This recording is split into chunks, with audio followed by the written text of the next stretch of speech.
안녕하세요, 선생님. 안녕하세요. 이번에 컨텐츠로 윤석열 대통령 앞으로의 운명에 대해서 예. 냉철하게 실령인 공수 부탁드립니다. 지금 요즘 뉴스를 보기 싫을 정도예요. 뭐 뉴스 자체가 국민들한테 새로운 정보를 줘서 희망을 주고 또 살아갈 수 있는 힘을 줘야 되는데 있는 힘마저도 다 소진시켜 버리고 사람들이 그야말로 뉴스에 정치에 트라우마가 생길 정도로까지 애기에서부터 시작해서 어른들까지 그렇게 힘들게 하는 게 어떻게 우리나라인지 모르겠어요. 옛날에 한국이라면 참 동방예의지국이고 사람들이 위아래 정확하게 알아보시고 대우도 할 줄 알고 또 정치인들은 국민들을 아껴주고 또 국민들은 정치인들이 열심히 노력해주는 그 노고로다 열심히 우리 국민들이 벌어서 나라를 부강하게 만들고 지금 이 경제되고 10개국 안에 들어있는 선진국이 되어 있는 대한민국이 지금 이 모든 현세가 일어나는 시점이 완전히 그냥 후진국 정치가 되어버렸어요. 자, 이는 우리 국민들이 잘못한 건 전 절대로 아니라고 생각합니다. 우리 국민 5천만 넘는 국민을 대표하는 300명 되는 국회의원들이 잘못이고 저는 그렇게 생각해요. 뭐 항상 그러잖아요. 제가 개인적인 소신입니다. 이건 저는 항상 얘기하지만 저는 여당도 야당도 아니에요. 저는 무당입니다. 그런데 우리 5천만 국민들은 하루가 눈 뜨면 그냥 어떻게든 살아가려고 발버둥을 치고 애를 쓰고 그러는데 300명이 하나하나가 다 입법, 개인 입법이라 그래요. 국민을 대표하는 국회의원들이 300명이 돼서 국민을 위해서 싸운다. 절대 국민도 거론하지 마세요. 국민들이 우리나라 잘 살게 해달라고 우리가 세금을 주는 거지. 주인은 국민이란 말이 맞아요. 틀린 말 아니거든요. 우리가 주는 세금으로 다 당신들 봉급 받아가잖아. 그랬으면 받아가는 만큼 일을 해야 되는데 노상 쌓으려고 하면 깡패시 타려면 세비 다 반납하세요. 그 돈 없는 국민들 나눠주세요. 우리나라 국가 빚지게 하지 말고. 또한 이 총책에 있는 사람이 우리나라 대한민국의 아버지가 누굽니까? 윤석열 대통령이시죠. 대통령도 그래. 답답하고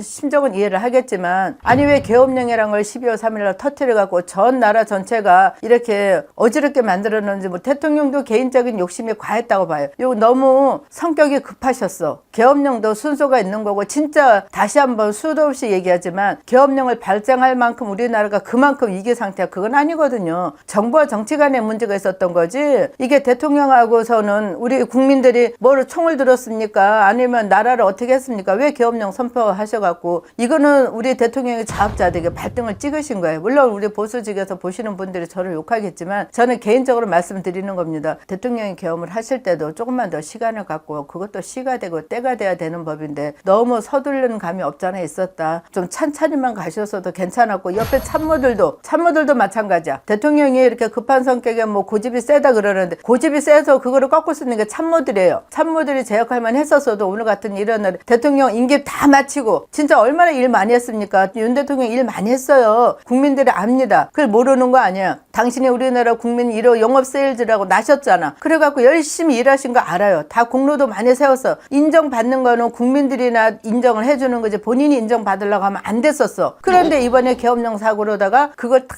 까뭉기고 욕은 욕대로 먹고 있고 진짜 자기 발등 자기 자업자득이다. 대통령님은 똑똑하시니까 아실 거야. 자업자득 하신 거예요. 그래서 참 불길한 운명성이 앞으로 대통령 윤 대통령 운세를 보면요 깜깜해요. 진짜 깜깜합니다. 밝은빛이 안 보여. 지금 뭐 헌재에서 싸우니 다니하고서는 변호사 선임해갖고 하고는 있지만서도 대통령 안날은 깜깜해 보여요. 밝은 빛이 없어요. 지금 헌법재판소에 이제 탄핵 심판 진행 중이잖아요. 네네. 탄핵이 될 거라고 보세요? 안 될 거라고 보세요? 자, 제가 여기서 그런 말씀을 잘못 드리면요. 저는 문매를 맞아요. 제가 보는 개인적인 견해입니다. 개인적인 견해에서는 윤석열 대통령이 탄핵이 될 것 같아요. 자, 왜 쓰냐면 제가 분명히 말합니다. 저는 야당도 보수 그러고 여당도 아니라고 분명히 말씀드렸죠. 제 개인적인 식견이고 우리 신령님 공수대로 드리는 거예요. 헌재하고 싸운다고 지금 계속 하고는 계시지만 일단은 탄핵은 되실 것 같아요. 탄핵은 되실 것 같아서 너무너무 안타까운 게 당신이 일해놓은 대가를 하나같이도 인정을 못 받고 계신다는 게 그로 인해서 안 그랬으면 수조도 많이 일으키시고 빙산도 많이 하셨잖아요. 얼마나 큰일 많이 하고 다니면서 외국 타국 다니면서 그렇게 많이 했는데도 누구 말 따라 삼재처럼 물과 불처럼 한꺼번에 다 쓸어버렸어. 12.3 사태 때문에요. 그래서 윤석열 대통령은 참 고생하신 대가를 못 받고 계신다. 원래는 빛나고 낱나야 되는데 그러지 못하고 계신다. 암흑이다, 어둡다, 탄핵될 것 같다. 이렇게 말씀드리고 싶어요. 근데 그러면 지금 이제 윤석열 대통령 기운상으로 탄핵이 되면 이동수가 발생이 되는 거잖아요. 네네. 그 이동수는 몇 월 달 정도로 예상이 되세요? 지금 그 시간은 조금 더 길어질 거예요. 지금 현재에서는 4월 달에 그 헌재 두 분이 이제 퇴임을 했으니까 거기에 서둘러서 맞춰서 할 것 같은데 그거는 그렇게 될 것 같아요. 자, 그런데 윤석열 대통령 변호인 측에서 계속 이번에도 또 재판 헌재관 한 분을 또 기피 신청하셨잖아요. 물론 그게 기피 신청이 받아질지는 모르겠어요. 순리대로 나간다면 4월 이전에 분명히 판단 날 것 같아요. 4월 이전에 분명히 판단이 나갔고 파면이든 기각이든 쉽게 말해서 인용이 되든 기각이 되든 둘 중에 하나는 분명히 4월 안에 결정이 납니다. 요거는 이제 또 기다려보고 기다려보셔야 돼요. 기다려보시되 제발 좀 너무 힘들게 하지 않았으면 좋겠어요. 국민들 하루하루 잘 살아갔으면 좋겠습니다. 새빨간 새해는 을사년이 밝아오잖아요. 을사년에는 우리 국민들이 웃으면서 살아갈 수 있게끔 제발 좀 부탁 좀 드리겠습니다. 감사합니다. 네, 고맙습니다. 안녕하세요, 선생님. 안녕하세요. 이번에는 이제 제1야당의 대표인 이재명 당대표님의 운세를 부탁드리려고. 이재명 대표님은 야당 일당 대표가 맞아요. 지금까지 공직에 계시면서 험난한 시기를 다 이겨내고 지금 이 자리까지 오셨지만 저는 그렇습니다. 좀 진실해졌으면 좋겠다. 이재명 대표님이 뭐 우리 야당 측에서 보면은 저한테 뭐 욕설로 또 빗발치게 전화 올지도 몰라요. 감사하고 제가 말씀드리는 건데 저는 신령님의 제자로서 거짓말을 못하는 사람입니다. 근데 자, 이재명 대표님 같은 경우는 모든 만인들이 왜 정책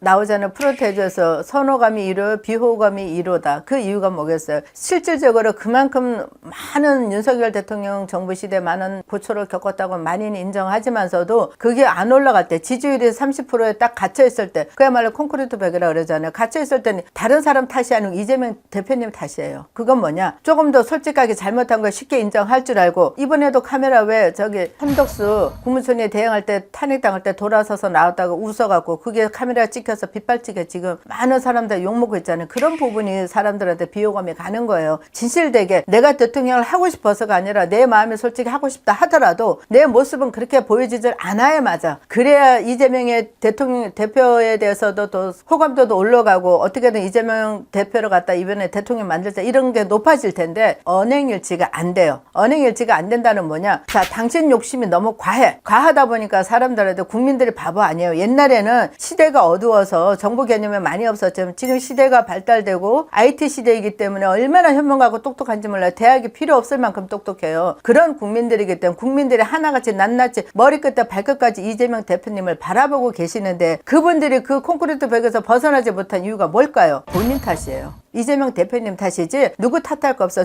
물론 주변에 계신 참모진들도 너무 극성적으로 때하는 억지 소리를 많이 하시잖아. 그러다 보니까 물론 당신들은 당연하게 내가 할 얘기를 한다고 하지만 국민들이 평균적으로 들어봤을 때 이거는 억지 소리야. 거기다가 또 누가 이재명 대표님까지 같이 하잖아. 이번 같은 경우도 나오잖아요. 왜? 카톡을 갖다 전 국민 그거 어떻게 검열하실 건데? 그거 아니잖아. 그런 부분에서 우리 이재명 대표님이 진짜 대통령을 가야 하는 그 험난한 길에 많이 그냥 굳어져 있다. 막혀 있다. 이재명 대표님 또한 이 사법이 있어 갖고요. 밝다고는 못 봐요. 저도 이재명 대표님도 앞날이 깜깜해 보입니다. 그러면 지금 이제 탄핵이 된다면 조기 대선이 치러질 그렇죠. 겠죠. 조기 당연히 치러지죠. 네, 어떤 게 더 빠르게 될까요? 탄핵에 대하면 조기 대선이 이루어지는 거죠. 그러니까 첫 번째는 탄핵이고 두 번째는 조기 대선인데 자, 조기 대선에 우리 사람들이 다 그러죠. 지금 현재 대권 주자 1위는 이재명 대표예요. 근데 31%예요. 근데 그게 지금 같은 시국이면은 이렇게 나라가 시끄럽고 윤석열 대통령이 되면 어지러울 때는 이재명 대표 그 지지율이 사실은 50% 60% 넘어가야 맞아요. 근데 그거를 못 받고 있잖아. 그렇죠? 못 받고 있는 이유는 뭐겠어요? 대권 주자 1위이긴 하지만서도 비호감도 1호라 그랬죠. 그럼 다음에 대권도 여당에서는 아직까지 사람이 없어요. 하지만 이게 야당에서 단일 대우로 이재명 대표가 나온다고 하지만 여당에서 또 누가 나올 줄 모르는 거거든요. 그래서 지금 이재명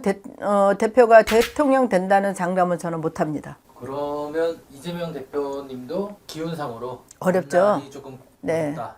자, 이재명 대표님도 그렇고 윤석열 대통령도 그렇고 관을 쓰실 분들은 못 돼요. 자, 관이라는 거는 우리 최고의 직책이 이제 대통령. 원래 윤석열 대통령도 그 관을 쓸 사전은 아니었는데 솔직히 어부지리로 썼대도 관 아니에요. 물론 거기에 대해서는 이제 도와주신 분이 야당에 계시죠. 그분들 때문에 그분들이 계속 저지하고 악랄하게 하다 보니까 그래서 떠밀려서 대통령이 된 것도 사실은 가언 아니에요. 저 욕먹어도 좋습니다. 마찬가지로 이재명 대표도 지금은 선호도 대권주자 선호도 1위는 맞지만 대권에 관을 쓸 사람은 사전은 아니에요. 그래서 저는 이재명 대표도 대통령 되기 어렵다 그렇게 말씀드리고 싶네요. 감사합니다, 선생님. 네, 고맙습니다. 안녕하세요, 선생님. 안녕하세요. 지금까지 스토리로는 네. 한동훈 전 당대표는 지금 이제 대표직에서 물러나고 지금 야인으로 계신 거잖아요. 예. 그럼 정치를 다시 할까요? 하죠. 당연히 하죠. 그 사람은 앞으로 정치밖에 할 게 없어요. 그 사람 법적으로 안 돌아가십니다. 그러면 실질적으로 운기상, 이 한동훈 대표 사주상 언제쯤 복귀 시점으로 잡힐까요? 봄요. 봄. 이제 구정 지나고 나서는 서서히 몸풀기 시작할 겁니다. 자, 왜 쓰냐면은 한동훈 전 대표님은 굉장히 제가 또 얘기했지만 이제는 정치인으로 살아가셔야 돼요. 지금 비록 잠깐 야인으로 나가 계시지만서도 그 사람 앞으로 목표는 내 인생의 내 마지막 남 아직은 젊으셔요. 젊기 때문에 지금 비록 야인에 나가 있지만 어떻게 다시 복귀를 하시고 정치인으로 복귀를 하시고 정치인으로 복귀를 하실 때는 좀 더 대범했으면 좋겠고 한동훈 전 대표한테 항상 따라다니는 쪼코 같은 얘기가 있었잖아. 자꾸 이렇게 그 말끝마다 꼬리 물고 싸운다. 그쵸? 이제 그런 것도 많이 버리실 거예요. 그런 걸 버리셔야 돼요. 대인배가 되려고 하면은 사소한 것에 목숨 걸지 말고 큰일에다 대인배를 그래서 큰 대자로 써주는 건데 우리 한동훈 대표 전 대표님 같은 경우는 지금 분명히 정치로 복귀를 하시는데 봄쯤은 복귀를 하실 겁니다. 지금도 슬슬 준비하고 계세요. 그분이 야인되는 그 순간부터 이제 복귀할 날만 기다리고 거기에 대해서 대비를 하고 준비를 하고 계셨지 야인이라 그래서 만사를 제쳐놓고 정치를 다시 손띄고 있다가 봄 돼서 다시 들어온다 이건 아니에요. 그 사람이 내가 봤을 때 한동훈 전 대표는 올해의 기운이 너무나도 좋아요. 14년에는 한동훈이 해라도 가은이 아닙니다. 그만큼 운기도 좋고 대운도 좋고 기운도 들어있고 이 사람이 또 참해요. 자기가 어떤 거를 논리정연하게 따져나가면은 말빨로 이길 사람 없을 정도로 그렇게 논리정연하신 분이세요. 그렇기 때문에 이제는 다시 정치에 복귀한다면 그동안 자기가 실수했고 부족했던 부분을 많이 채워갖고 야 한동훈이가 많이 변했구나 이제 정치인 냄새가 나네 그것을 벗어내려고 엄청 노력할 겁니다. 분명히 어떠한 한 사람 때문에 그 치명타도 한동훈 대표한테도 그 얘기를 많이 들었거든요. 정치인이라 검찰 정치인이라는 얘기를 많이 들었기 때문에 따라다니는 검찰이랑 꼬리표를 분명히 떼고 나오실 거예요. 아직 몸에 뱉기는 하지만서도 한 번에 안 고쳐지지만 이번에 새로 등장하실 때는 한동훈의 많은 변화된 모습을 갖고 다시 국민들 앞에 나실 거고 그분이 약속했잖아요. 나는 국민을 지킬 거고 국민을 안 떠날 거라고. 그 약속 지킬 뿐이에요. 그러면 앞으로의 행보는 좀 어떻게? 밝아요. 한동훈 전 대표는 아직까지 내가 이제 이렇게 잠자고 계셔서 그렇지 진짜 국민들 앞에 나타나면 뭐 그런들 얘기 많이 하잖아요. 무슨 자기가 연예인 줄 착각한다고 대권 노래한다고 아니요. 그거는 이제 부러움의 소리야. 부러움은 진다라는 얘기가 있잖아요. 그렇죠? 자기는 그런 호응도 못 받아봤고 국민의 사랑도 못 받아봤는데 진짜 정치에 나온 지 얼마 안 된 사람이 그런 국민의 사랑을 받으니까 질투해서 나오는 얘기 부러움에서 하는 얘기인데 그 사랑은 안 식었습니다. 많은 국민들이 기다리고 있다는 거 우리 한동훈 대표도 알고 계실 거예요. 분명히 호응받을 겁니다. 그러나 한동훈 전 대표는요. 한 고비는 더 남아있어요. 한 고비를 더 넘어야 진짜 대승적인 모습을 갖추실 거예요. 아직까지도 미약합니다. 아직도 많이 미약해요. 많이 미약하는 부분이 첫 번째가 뭐냐? 아우르는 편이 약해요. 만약 우리 한동훈 전 대표님 누군가가 주변에서 우리 친하신 분들이 이걸 보신다면 가인 개인적인 생각이긴 하지만 실령님의 공수입니다. 자, 한동훈 대표가 크게 되려고 하면은 대인배가 돼야 된다. 사람을 아우르는 방법을 배우셔야 돼요. 그리고 또 내가 어떤 소리를 듣는다 하더라도 흘리는 법도 배우셔야 됩니다. 하나하나 낱낱이 대응하면 그거는 작아 보이는 사람이에요. 큰일을 할 수가 없고 한 번은 더 이런 힘을 합치는 고비가 있고 난 뒤에는 그 다음부터는 한동훈 대표는 탄탄대로로 갈 겁니다. 감사합니다, 선생님. 네, 고맙습니다. 안녕하세요, 선생님. 안녕하세요. 네, 선생님 네. 이번에는 네. 2025년 14년 대한민국의 국군. 그냥 제가 일반인 느끼는 감정은 이거 25년도에 이거 어떡하지? 그렇죠. 저도 이제 무속이기는 하지만서도 진짜 국군이 걱정됩니다. 지금 자 정치 자체가 너무너무 산란스럽죠. 보통 사람들이 막 머리가 흔들릴 정도고 엊그저께 뉴스에 보니까 강남에 아주 공실이 엄청나다 그래요. 원래는 강남은 자리가 없어 못 들어갔던 터인데 가장 번화가라는 강남역에도 비어있는 임대가 비어있는 터가 너무너무 많이 나오게 이거 뭐예요? 경제적 손실이죠. 그만큼 나라 경제가 어렵다는 거고 이번에 또 어떤 일이 있었습니까? 우리가 2024년 마지막 해운년에 세상에 말도 안 되는 일이 일어났었죠. 제주항공 사건요. 세상에 24일날 가족 나들이 다 해갖고 외국들 나가고 어떤 가족에는 9명이 고스란히 운명하셨고 어떤 가족에 아기도 있었고 세상에 가장 어린 애기가 3살짜리 아기가 있었어요. 그 아이는 무슨 죄입니까? 그렇죠? 그것도 또한 뭐 이것도 다 나라 국군. 왜 대한민국 사람이기 때문에 전체로 보면 나라 국군이 좋아야 되고 그 이제 작게는 내려와 갖고서는 기업 정체가 좋아야 되고 회사 정체가 좋아야 되고 그 다음으로 들어와서는 가정이에요. 그렇죠? 결국엔 1, 2, 3단계로 내려서 가정이 편안해야 되는데 지금 나라 전체가 시끄러우니까 가정이 편할 수가 없어. 좀 싸웠습니까? 좀 싸웠어요. 정치로. 아주 그냥 너무너무 시끄럽게 지내서 말도 하기 싫을 정도로 입이 다 담기 싫을 정도 오죽하면 뉴스를 보기 싫을 정도로 우리 제주항공 사람들 그 돌아가신 분들 먼저 그분들한테 먼저 279명이죠. 그분들 이제 운명을 하신 분들한테 애도를 먼저 표하겠습니다. 전연사가 부디 다들 왕생극락하셔서 억울한 세상 힘들게 살다 가신 분들도 극락 가서 좋은 데 가셔서 이제는 편하게 아픔 없이 사셨으면 좋겠어요. 자, 그런 국군이 그런 불행한 일이 이제 2025년도에서는 일어나지 말았으면 좋겠어요. 제발 대한민국에서는 안 일어났으면 좋겠어요. 더 이상의 불운은 이걸로 다 끝내줬으면 좋겠어요. 지금 미국 보세요. 미국의 불탄지가 지금 일주일이 지나도 못 끄고 있잖아요. 이것도 세계적인 재앙이거든요. 인간이 다 만들어 놓은 죄로 말미암아 벌어지고 있는 일입니다. 흔히 교회에 대한 사람들이 이제는 종말이 다가왔다. 그렇죠? 이것도 종말의 세계 한 시점으로 보고 있어요. 이제 자 축소시켜서 우리 대한민국으로 돌아볼게요. 앞으로 대한민국은 올해는 피부정에 굉장히 넘나들 겁니다. 자, 그게 뭐냐? 엄청난 이 사람이 그냥 의미 없이 죽이는 거야. 사람 죽이는 건 요즘 정신적인 이상자들이 너무 많아갖고 당신이 살기 버겁고 힘이 들면은 그냥 죄 없는 사람들 그냥 일면식도 없는 사람 죽이잖아요. 그렇죠? 그런 피부정에 드는 해운년이 있고 그 다음 더 중요한 거는 마약에 너무 판을 쳐요. 마약에 너무 판을 치다 보면 제가 언젠가 그 얘기를 했었는데 이제는 초등학생도 마약할 때가 올 거라고 분명히 제가 그거 예언했습니다. 이제 그 시대가 도래됐다는 거예요. 우리나라 국군으로서 좋을 게 아무것도 없어. 올해 같은 경우는 2025년 같은 경우 또다시 한번 태풍이 휘몰아칠 겁니다. 아주 지금 뭐 우리나라 뭐예요? 지금 탄핵 전국 일어나듯이 또 한번 휘몰아칠 겁니다. 그게 탄핵이 기각되고 안 되고 기각이 돼도 휘몰아칠 거고 안 돼도 인용이 돼도 휘몰아칠 거고 아주 정신없어. 2025년도 국군이 발다고는 못 봐줘요. 절대로. 지금 최상목 대행이 그렇게 고생을 하고 있는데 욕은 욕대로 먹고 있잖아요. 원래 그 자리가 욕을 먹지만 그 사람이 경제 관할 아닙니까? 경제에 아주 그냥 타고나신 분인데도 얼마나 똑똑하신 분이에요. 수석으로 졸업하신 분이에요. 그분이. 그런데도 지금 현재까지는 잘 아우르고 있어요. 지금까지는 잘하고 계셔도 욕을 먹고 있는데 이런 식으로 제발 좀 나가줬으면 우리나라가 좀 하반기에는 괜찮을 건데 상반기에는 무슨 희망이 안 보여. 우리 열심히 살아서 한번 돈 벌어봅시다. 열심히 살아서 한번 행복하게 살아봅시다. 이 말을 천연사 제자가 드릴 수가 없어요. 올해 상반기에는 무지무지 시끄럽고 정신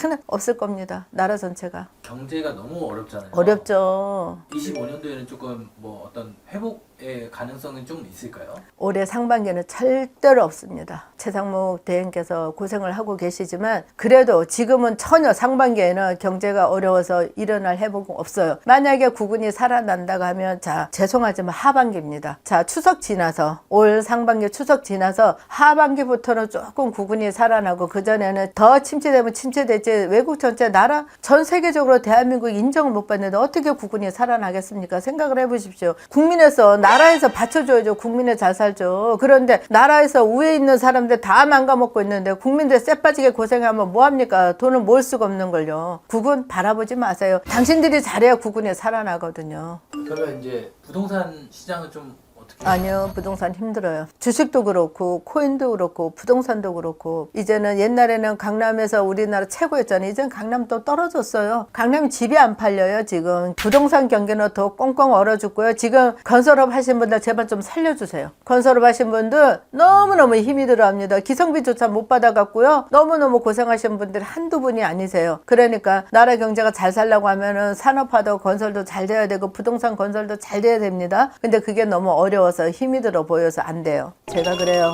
이 자리에 앉아서 계속 힘든 소리만 강조하고 저도 희망을 주고 싶은데 그게 안 보이니까 너무너무 죄송하고, 그래도 우리 천연사가 잘 되길 빌어드리겠습니다. 힘냅시다. 고맙습니다. 감사합니다.